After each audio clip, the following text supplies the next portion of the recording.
la première année, nous avons mis un outil de diagnostic dans le but d'être capable de faire un audit énergétique.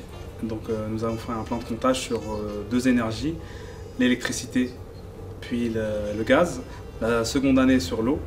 Donc ça nous a permis justement de pouvoir déceler des gaspillages au niveau électrique. Donc, dans un premier temps, nous avons travaillé sur l'éclairage de deux ateliers. Ensuite, cette année, nous avons entrepris des travaux d'efficacité dans le but d'asservir la distribution électrique des salles informatiques. Pour faire ça, on a installé des appareils innovants qui nous ont permis de faire baisser cette consommation d'énergie. On a fait des devis, on a fait des commandes, on a réceptionné les commandes, on a fait la réalisation. Pour cela, on a mis en place 3 armoires électriques. Pour finir, on a fait une mise en service de l'automate Irio. Ensuite, nous avons mis en place des politiques de sensibilisation de pair à pair, donc des élèves sont partis sensibiliser d'autres élèves.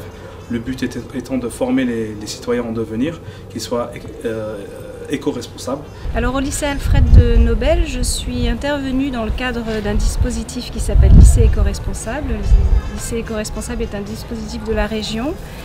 Et entre autres, aujourd'hui, j'ai mené une conférence débat avec les élèves sur les grands enjeux environnementaux de notre planète et pour voir avec eux quelle était la façon d'essayer de réduire les émissions de gaz à effet de serre, mais au sein du lycée. C'est un réel atout pour le lycée et son image, mais aussi ça nous a permis de développer un certain nombre de partenariats externes qu'on n'aurait pas pu envisager sans ce projet justement.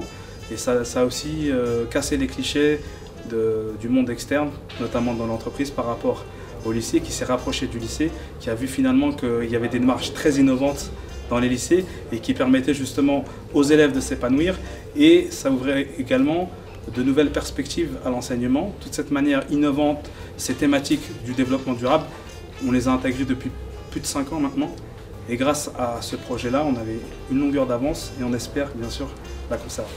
Et on a rencontré la ministre et la vice-présidente de la région. On leur a montré notre projet et ça leur a beaucoup plu.